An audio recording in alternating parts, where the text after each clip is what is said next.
Okay, so we now come to the second and third commonest symptoms in schizophrenia psychosis, which are delusions and hearing voices, that is, hallucinations. And the question is, what can we do for our loved ones when they're struggling with these quite strange and puzzling symptoms? So we're going to start with the delusions. Now, delusions are beliefs which other people don't endorse. And they are defined as being beliefs which are held in spite of evidence to the contrary. And the other bit of the definition of delusion is that you can't argue the person out of it. So the idea is that delusions are quite fixed and stable belief structures. So how can we make sense of what a delusion is? Now, this picture really shows the idea that some delusions have got quite deep roots and they're actually maybe protecting a loved one from something that's happened in the past. The idea might be that a very grandiose delusion, that you might have tremendous ability or knowledge, might relate to some previous failure that the loved one can't cope with. So sometimes delusions have got quite deep roots and they have meaning in terms of a person's life history. What are the key principles in working with the delusion?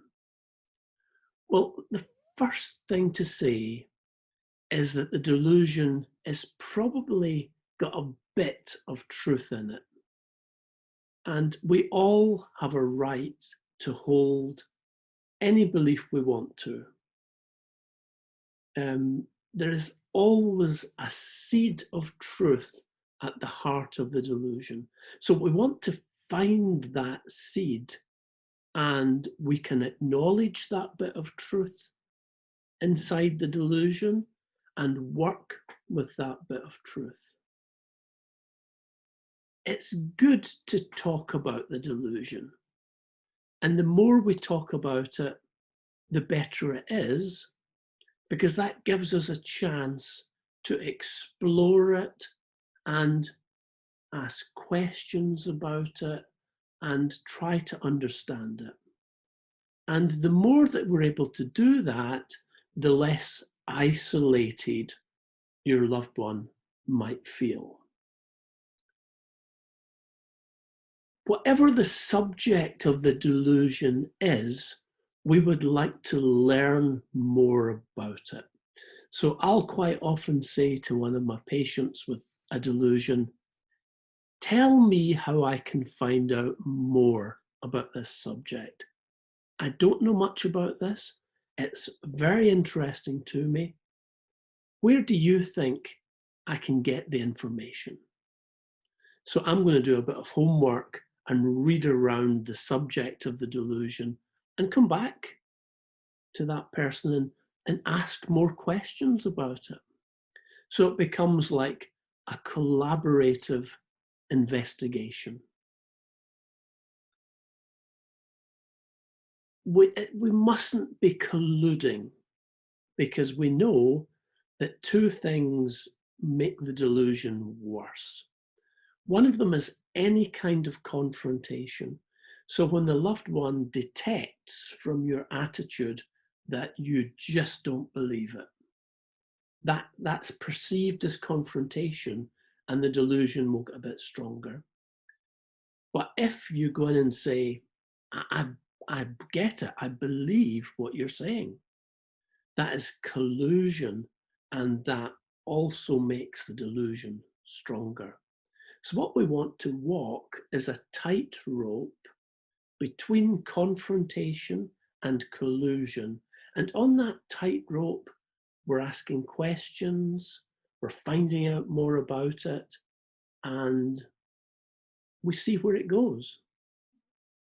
It's amazing how delusions can start to change as we explore the content without confrontation and without collusion.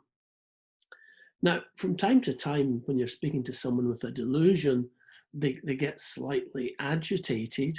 And what we do there is we step back into the befriending style. And that is the approach of saying, of valuing the person who has the delusional belief and taking them out of the delusion for a few minutes to talk about something else, whether that might be what's happening in terms of the weather or the sports or a previous vacations.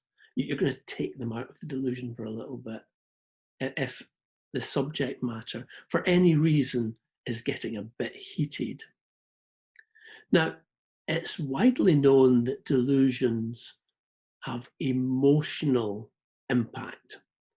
Now, the commonest one is anxiety, but there's also lots of sadness linked to experiencing a delusion. Some people get angry about what they believe to be persecutors who are in the community somewhere and planning to harm them. So it's as if these emotions invest the delusion and kind of protect it. So what we want to do is use our ability as a family member to help reduce the anxiety, reduce the sadness, or reduce the anger. So that kind of input helps. Now, it's always useful to ask an expert. For someone who might have a religious delusion, perhaps that there are demons speaking to them. What we might say is, look, I don't know much about this subject. It sounds pretty scary, but I do know a local priest or pastor. Would it be okay if I ask them to drop in and have a word with you about it? Or maybe even a phone call. So people with delusions might not take it from us, but they will often listen to someone they perceive as an expert in the subject. So you might know these people in your community, a pastor, a priest, maybe someone that's good with computers or cameras, a police officer, because very often the issues of persecution are important. And a police officer could tell you if there was anything like that going on in the community. Once we've done this collaborative investigation of the delusion in a supportive way, we might gently try to test it out a wee bit and see what's happening in the community.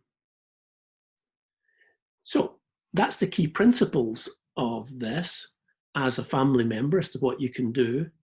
Now, it must be said, it's better always to have an expert therapist, but if you don't have access to an expert therapist, or which is commoner, your loved one won't agree to see them, then you can do what you can in the background to care for your loved one using these CBT principles. So, what's a secondary delusion? I've just mentioned one. Your loved one is hearing voices that are critical and unpleasant, and they come to the belief, this is a demon. This has to be a demon. So that is a secondary delusion about something else. That's a delusion about the voice hearing. And that kind of delusion, to be honest, is reasonably easy to shift. by asking questions. For example, you're telling me that's a demon, which is a really scary idea, but how do we know it's a demon and not something else? If it is a spiritual being, might it be a ghost? Might it be something that isn't spiritual? Could it be a really bad dream? Because many people with psychosis say hearing things that aren't there is like dreaming awake.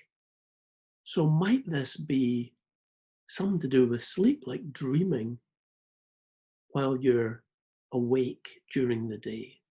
So we can ask these kind of questions, and that kind of delusion usually doesn't have deep roots.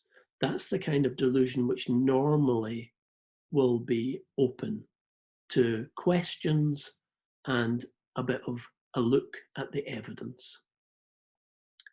Delusional perception occurs usually at the start of a really big delusion.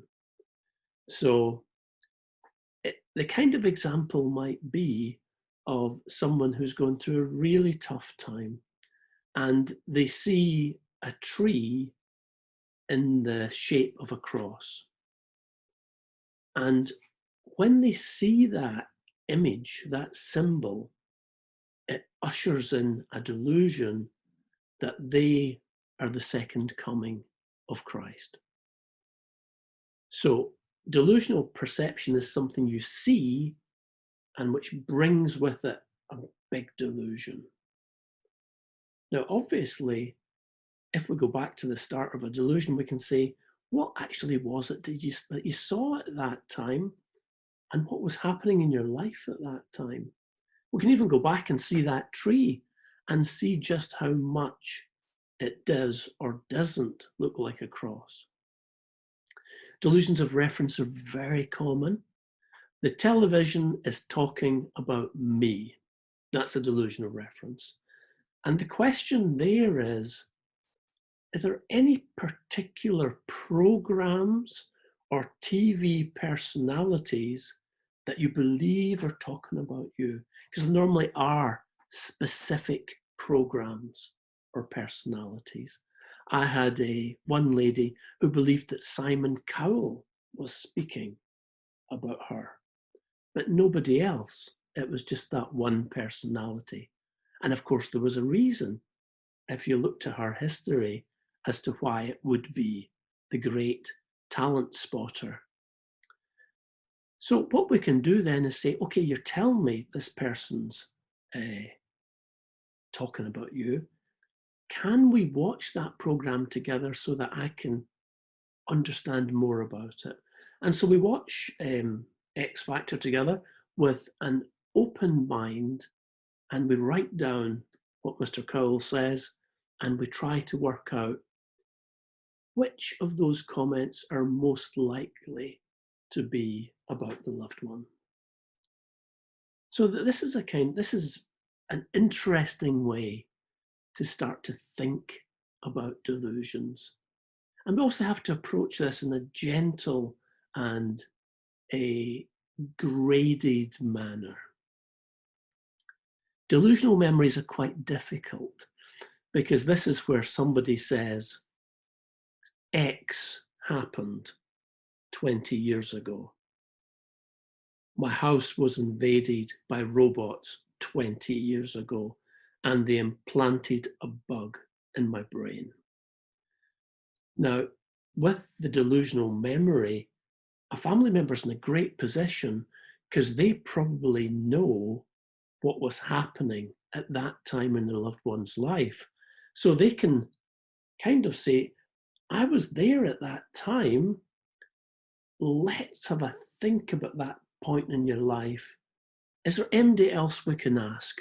Is there anybody else that knows what was happening at that time?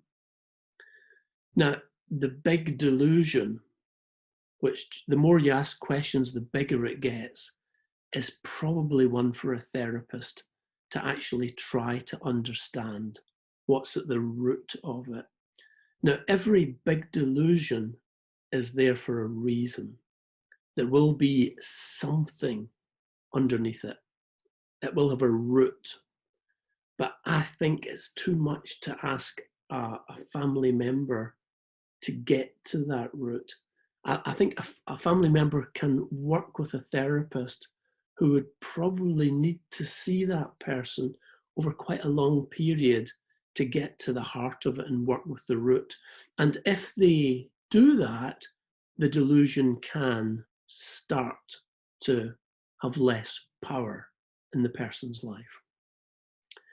Now, there are some dangerous delusions. The capgras delusion occurs when a loved one might say to a family member, "You aren't my real father. He disappeared long ago. You are somebody else. You're a fake and you're an imposter." Now, that's a delusion of misidentification. And if we hear that one, we need to get some help. And the other situation where we probably do want to get some help is if all of a sudden your loved one believes you are part of the delusion, then we need someone to help us work out why you've been brought into the delusion. Now, delusions about bodily function are also quite common. I had one lady who believed that there were snakes in her abdomen, snakes inside the tummy, which is pretty terrifying. And it turned out that this was a delusion about anxiety. So she actually had anxiety symptoms, which she was using the language of saying, these are snakes. So delusions are fascinating and we can learn lots about them and we can help out. So simple delusions are things like secondary delusions, delusions of reference, simple delusions of persecution. What are we going to do with them? What should our attitude be? Well, we should be friendly, and that kind of goes without saying. We should ask questions around the edges of the delusion to find out more. For example, you tell me there's a gang in the neighborhood that are trying to kill you. Have you any idea what type of gang this is? Is this a mafia type gang? Is it a, do you think it's police? Give me more information about this. And I wonder how long they've been doing this for. And how do you know that they're trying to get you? What is it that you're observing? What's the evidence? So we're going to try and gather information about the delusion. Socratic questions are a bit more tricky. They are, you've just told me that a gang is trying to kill you, but nothing has happened to you in the last 5 years. How do these two things fit together? If there ever was a gang, I wonder if they've just forgotten about you now. So the Socratic question is about bits of information that don't quite fit together and asking the loved one how these things work. And of course, this can introduce a bit of doubt. The gang that's trying to kill them, maybe they've all grown up now. Maybe they're not interested in the loved one anymore. So we get a bit of doubt, and then we can come up with some other possible explanations. So you're thinking it's a gang that's out there to get you. I wonder if it could be something else. Could it be that you were looking at your social media and because you weren't sleeping, you were misinterpreting some of the things that were on there? maybe taking them too personally. So maybe it was lack of sleep or stress that was at the heart of this. And at that time, when you said this is all starting, I think you were using quite a lot of strong cannabis. I wonder if that might have been a factor. Have you had any friends who've got paranoid after using that kind of strong cannabis? So we introduce some other explanations. And what we see here is a pie chart. And this is just a visual representation of these explanations of the delusions. So the biggest bit of the pie, your loved one might say, I'm going to give half of the pie to the idea that there's a gang out there. I still believe that, but I'm going to give a quarter of the pie to this idea that maybe I was really stressed out and not sleeping. And I'm going to give a quarter of the pie to the idea that I was really doing a bit too much of the strong cannabis. So we put it in a visual form. And then when we come to think about the delusion again, we just put the pie chart down there and say, this is where we were last time and thinking about what you're experiencing. And then you move forward from that baseline. So a visual representation of the delusion and the other explanations is useful. And once we have that little bit of doubt with the delusion, we're going to start to try and test it a wee bit. So you're telling me there's a gang that are out there. So if they are trying to kill you, would you expect there to be somebody out in the street or somebody watching our house?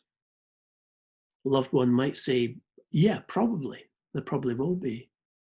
So would it be okay if I go out and I'll take my phone with me and I'll take a little video of what's outside in our street and I'll bring the video back in and we can have a look at it and think about who these people might be that are out there. Now, if you're doing this, you've got to hope there are no shady characters out in the street, but it doesn't really matter. It's the fact of starting to test it out, looking for a bit of evidence. And the loved one is then getting little beads of evidence to consider. For the first time in a long time, they are seeing what is outside in the street because they've been hiding away. They've had the curtains closed and the headphones on, and they're just not been in contact with what is out there. So, having decided that there's maybe not too many people out there that look threatening, maybe the loved one might decide to have a look out the window themselves and explore the idea a bit more that maybe none of these people are too threatening and maybe there were other causes for the way that they felt. Now, when we do this kind of testing it out, and it needs to be very, very gentle and very, very slow and done easily and with full agreement that it's a reasonable thing to do. Normally, the bits of the pie change a bit. So you might find that the idea that it's a gang has now only got a quarter of the pie. And now a half of the pie is maybe it was that cannabis. And a quarter of the pie is maybe I was too stressed out and lacking sleep. If it was the cannabis that's done this, then there's a few implications there. Maybe it's safer to go out than I thought. And maybe I should lay off the cannabis for a bit to let the brain recover. So when we're asking questions about a delusion, there's a lot of important things about it. It's got to be done in a sensitive, respectful, and genuine way. But it shouldn't be done like Sherlock Holmes. Sherlock Holmes knew it all.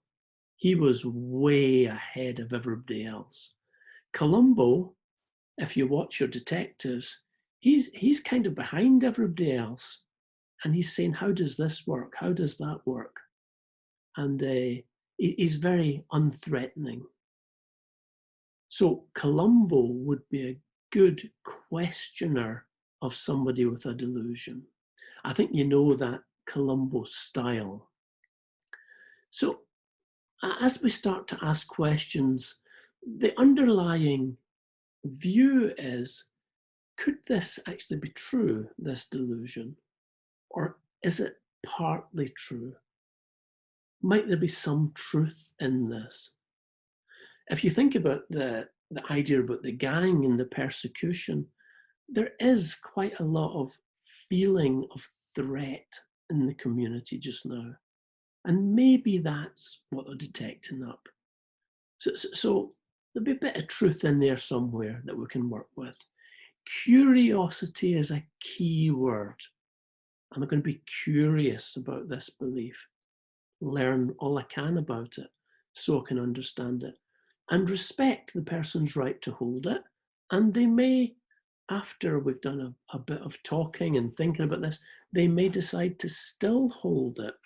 So I can't force that person out of their delusion.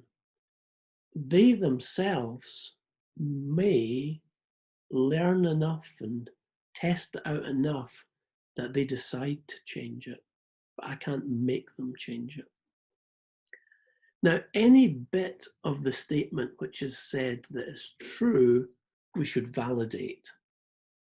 So if someone says to me, there's a gang out there that's trying to kill me, I can say, yeah, gang culture is a terrible thing. And it's often linked to drugs and criminality.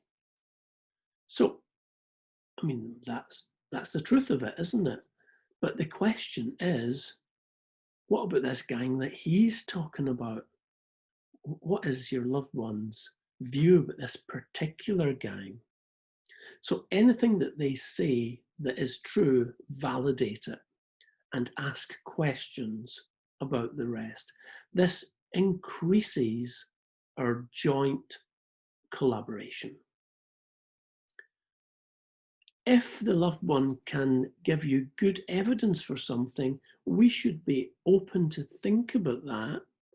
And we might even change our belief a little bit. I've learned loads of stuff in the last 30 years by talking to people with delusions and learning more about those subjects. So I'm going to come across as someone who is able to shift, someone who is open to the evidence and open to learning about this subject. And I'm going to normalize that these kind of paranoid thoughts, delusions are actually very common. They can change. People can change their beliefs. It's okay to vote Republican one year and Democrat next time. People can change their beliefs and vice versa. So here's an example of a delusion. David believed that a satellite was taking the thoughts out of his mind and broadcasting them into the street where people would pick them up. He was very distressed and preoccupied, and he also heard voices, and he was socially withdrawn, and he had stopped caring for himself. So this is a first episode of psychosis. So what can we do? Well, let's talk about the satellite. Let's ask questions. You're telling me, David, that there's a satellite up there that is pulling the thoughts out of your mind and projecting them into the street. I've never heard of anything been able to do that before, but it's obviously a very frightening experience. Tell me about the satellite. Is it something that you can see? Have you seen it up there at any point? And if so, what does it look like? And I wonder who or which country might have paid for such a satellite. And I wonder how long a satellite will stay up in space. I wonder if eventually they crash to Earth or if they can stay up forever. Let's find out more about satellites and what they can do. So in this way, you're collaborating, you're working on the material of the psychosis, but you're not colluding with it. You're not saying, yeah, maybe satellites can do that because I've never heard of one that can do that. And you're not confronting it by saying, I think we both know that's not true. So we're not confronting or colluding, we're learning more about the experience. And it can be very useful. The idea of thought broadcasting is a very, very common delusion in schizophrenia psychosis. And it can be good to compare it to something.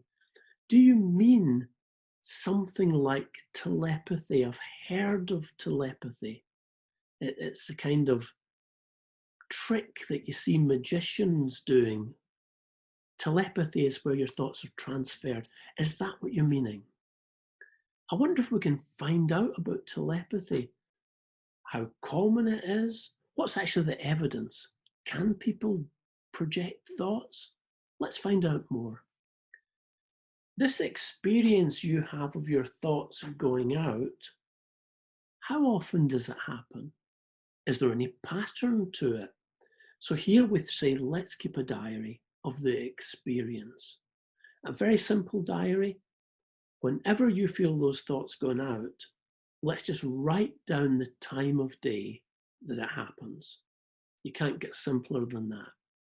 And we might see, therefore, that this is happening maybe 5 or 6 times each day, but not in a regular pattern. It's probably when it's been triggered by stress or some other memory of a difficult situation, but certainly not the regular pattern of a satellite. So the diary is quite useful. What evidence do we have the thoughts are going out? Well, is it something about how people react? If so, could I stand at the window and watch the reactions of other people and bring that information back to you? You've said it's a satellite. Could it be something else? Might you have seen a meteor or a bright star in the sky? Could it have been an aircraft or the NASA space station? If you saw something, could it be something other than a satellite? Now, the whole principle of working with delusions is to take the correct attitude and get your toe in the door. Once the door opens slightly, certainty has gone, and then you have opportunity and flexibility to think about other possibilities. And when my patient allows me to look out the window, I don't see the kind of reactions David expects. He expects people will be disgusted and frightened and probably moving away from the house. And the few people that were there didn't react at all, which came as a great relief to him. Maybe his thoughts don't actually go that far. If they leave his head, maybe they just stay within a 10-yard radius. Well, that feels a bit better. So if the delusion does shift to a less extreme belief, we support the person in that new belief. So moving on to voices. How can we make sense of what's happening with voices, and how can we help our loved ones understand them and deal with them? Now, language is the highest human function, and hallucination is extremely common. So humans hear voices for all kinds of reasons, and there's different voices that they hear. So we need to be fairly open-minded on this subject of voice hearing. A narrow approach to it will not be appreciated. Okay, from the point of view of very critical, unpleasant hallucinatory experiences, there's often an unprocessed trauma at the background. It might be bullying, it might be bad or intrusive treatment at school, it could be that something sexual has happened at some point, something they haven't dealt with, or maybe a bereavement they've never grieved over. And the brain hasn't been able to deal with the memory or the emotional pain. That can come out as voices. And that is often what our loved ones are dealing with. Sometimes it's about conflict. There might be conflict within a peer group, that there might be bullying, there might be all kinds of conflict over a relationship with a girlfriend or a partner. And maybe they've never been able to solve that conflict, and that can come out as arguing voices. Now, all world religions say that there are spiritual voices which aren't illness based. So that's another type of voice we have to accept that people can hear. Sometimes very creative people have intuitions that seem to come from nowhere, and very creative impulses which can appear as voices or visions. So a number of groundbreaking scientists have these strange experiences which are quite close to voice hearing. Albert Einstein said he didn't come up with his ideas, they came to him. Then there are positive voices, voices which are complimentary, voices which will say, you're doing well, you're a good person, don't listen to some of the things those other voices are saying. So we have positive voices in the mix. And then we have the biggest problem, the kind of critical and commanding voices, which might tell a loved one to hurt themselves or cut themselves or hurt somebody else. Now, those types of voices are again often linked to traumas that haven't been dealt with or stresses that haven't been managed. And sometimes voices can turn and become healing. There's a famous story of an actor whose voices talked him out of his alcoholism. Voices are an amazing subject, and we should approach it with a very open mind. Now, one of the problems about Western culture in terms of hallucination is that all of the beliefs which are embedded in our culture are negative. Voices are a sign of madness. Voices are dangerous. If you're hearing voices, something bad's going to happen. Voices are supernatural. Voices cannot be controlled.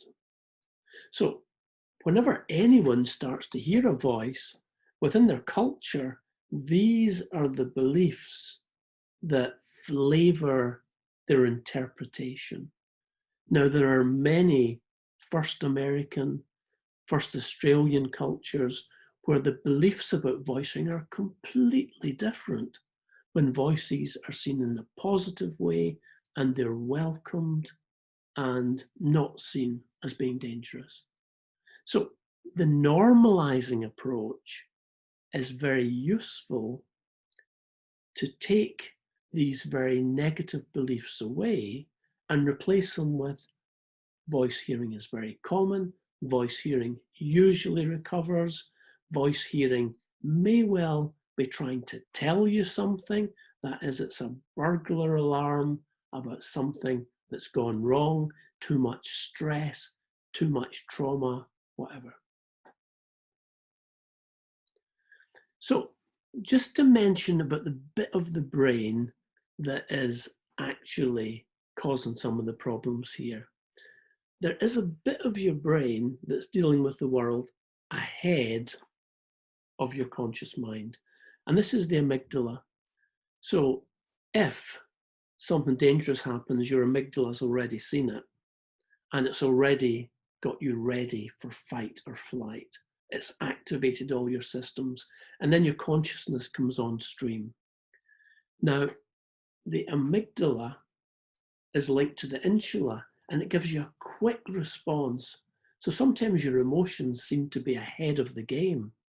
So you'll feel grief, anger, shame, guilt, envy, and you're kind of surprised where it's come from. It's because the amygdala is in touch with your memory and it's sizing things up. It will activate you and get you ready for things you need to do. The amygdala has access to all your memories of trauma. All the things that you haven't processed in the past are stored up there. The frontal bits of the brain can deal with the amygdala and produce a degree of control over it. But we know that in schizophrenia psychosis, the frontal areas aren't working so well. And basically, the amygdala overheats. Now, that means it can't deal with these trauma memories, it can't deal with the stress that's currently happening, it can't process them. And it flicks the switch on the insula. Now, the insula decides what's inside your body and what's outside. So if the amygdala overheats, the insula switches off and your thoughts are distorted and appear as language outside the body. That's what voices are. Now, if our loved ones could understand how that works, that would be a real breakthrough. But for many people, this model is a bit too complex, that they can't quite get how the brain might work in this way. And when the insula, the amygdala overheats and the insula chucks the thought and the language outside, it does distort it. And it's distorted by all the old painful memories and stressors. And here we have a case of someone listening to their voices in an fMRI scanner. So in the first picture, you can see it's the language areas of the brain that are lighting up. So I would show this to a loved one with hallucinations. I would say, when you're hearing that voice, your brain is producing what it thinks is speech. These are the language centers in the brain. Now here we have a second scan, same person, listening to their voices after 9 months of cognitive behavioral therapy. And what's happened here is that the brain is no longer overheating. So we have a 30% reduction in the activation of the cortex. It's calmed right down. And the amygdala and insula are working normally again. So therapy can change the way the brain functions and allow it to normalize. So these sorts of pictures, I think, could be very useful for some loved ones with voice hearing, so they can understand what is actually going on. So what are the key principles of caring for your loved one with hallucinations? Well, first of all, appreciate the fact that what they say they're hearing seems absolutely real to them, and that their voices are unique to them. So they are about something, and there will be things that we can learn from those voices. We should always engender hope and normalize. The human brain easily hallucinates and usually recovers. Ask if the voices vary, if there are times that they go quiet, or if there are times when they get more angry and critical. Let's see if we can track that. If there are quiet patches in the day, are there any common factors as to when the voices are quiet? This might be the beginnings of a coping strategy. So we're interested in voice diaries, quite simple diaries where you can chart what voices are doing. Could we write the voices down? Might that take the sting out of them? Now we know that whenever you write things down, you're taking them out of your mind and onto the paper. That in and of itself is therapeutic. And I had one chap who was writing down what the voices were saying. He said, it's a good coping strategy. I do it for 15 minutes twice a day. And the different voices, I'm doing them in different colors. So it's a good distraction. But I've realized that the voices are boring. They say the same thing every single day. And he chucked the diary down. His relationship with the voices had changed. Before, he was preoccupied with them. He spent a lot of time listening to them. He was frightened of them. Not anymore. Not after that diary got chucked down. He was going to go and do something with his life and manage those voices. So what we want to do is to change the relationship with the voice so that the voice is no longer dominating life. Ask if your loved one recognizes the voice. Now, they normally don't because voices are distorted memories, but sometimes they do. And if they can recognize the voice, then that's interesting and it might tell us more about what the particular traumatic memory or stress might be. Or we might find out that it's a male of a voice maybe of a man of about 50 or 60. That's interesting. Why is the brain producing that particular voice? So there's lots of interesting things we can do by writing down voices and exploring them. Then the question is, do they tell the truth? Now, a lot of people sit listening to the voices, presuming they must be pretty accurate, but not testing it out. So we could write down some of the voices and actually look at the evidence for and against what they're saying. The voice says you're a complete loser and you've got no friends. Now, is that true or is that a bit extreme?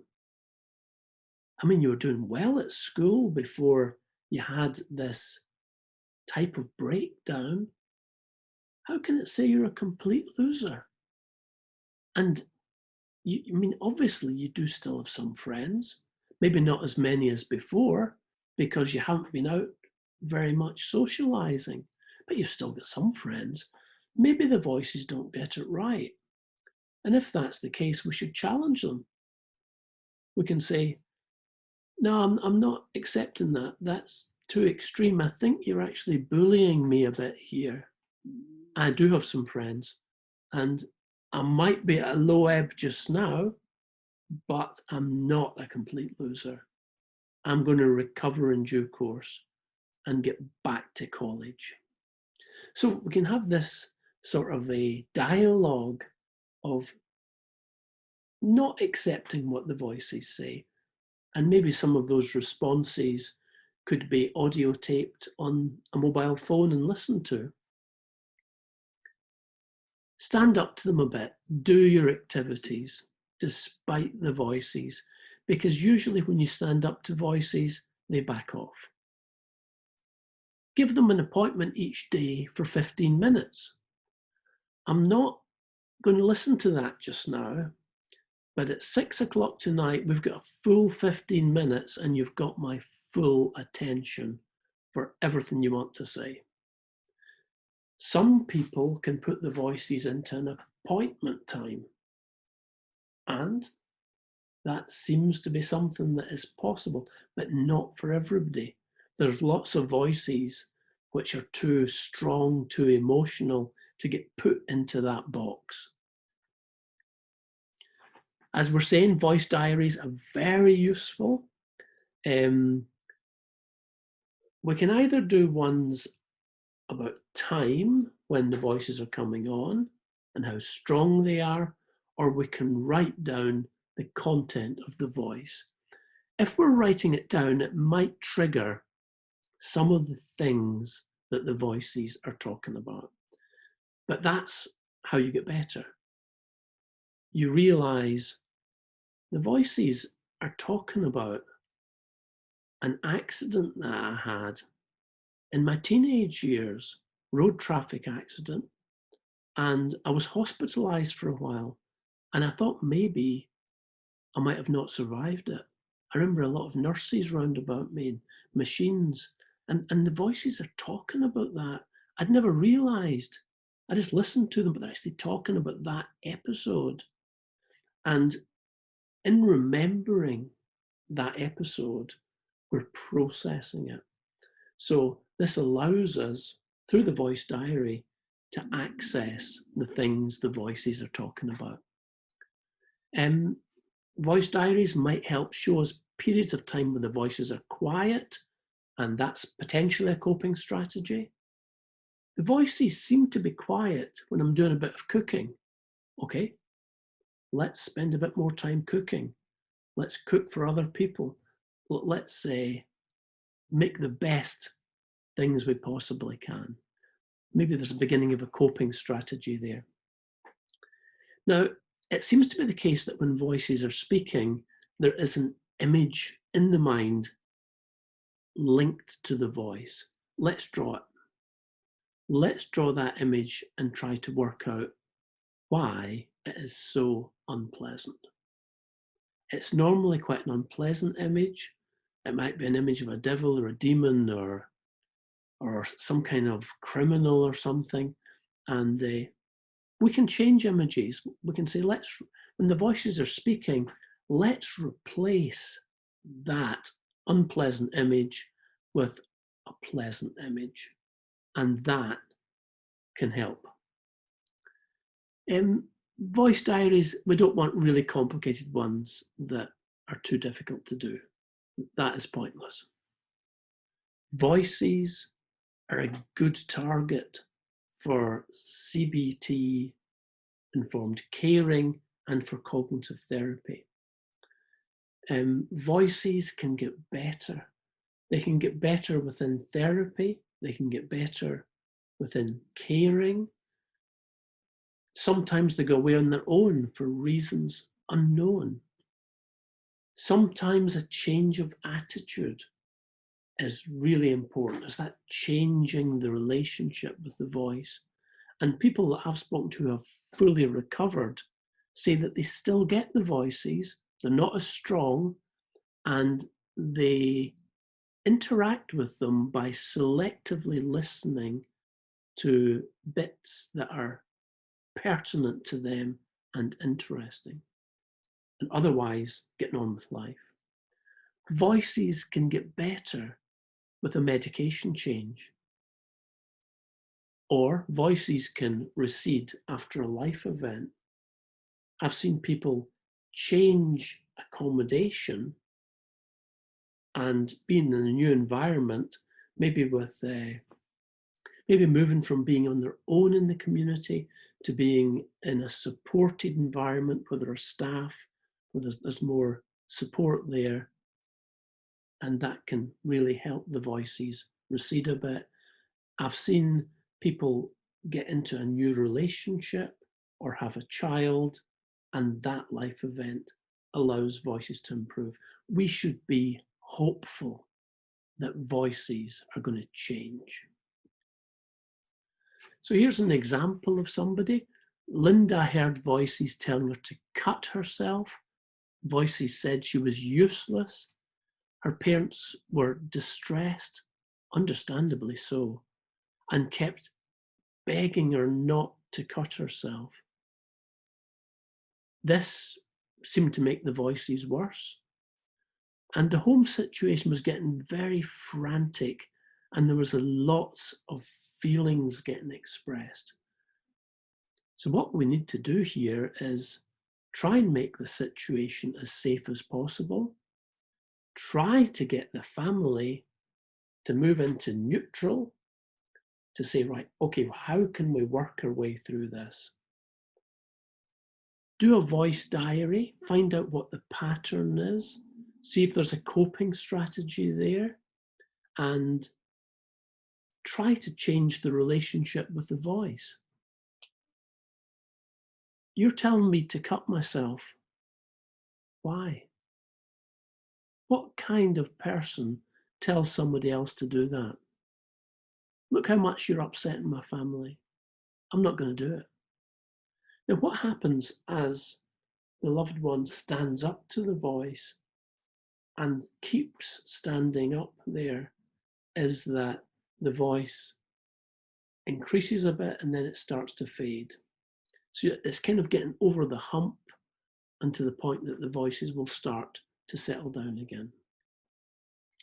So we're going to have a question and answer session, but first I want you to do a little exercise about someone called Tom, and if he was in your family. So Tom believes he hears the voice of the devil giving him commands and telling him he's evil. He responds to this by spending long hours praying, and he's too scared to sleep or socialize. I just wonder if you have 2 or 3 key ideas that you might be able to use as a family member to help Tom in this situation. Just to mention this resource book. Now, this is a book which has a lot of websites listed at the back, and treatingpsychosis.com is the website of the book. And there's lots of diaries, information sheets that you can download there. So if you get a chance to look at this book, it's full of interesting materials. And I would have thought, in terms of the delusions and the voices, there'll be something there that you might be able to use with your loved one.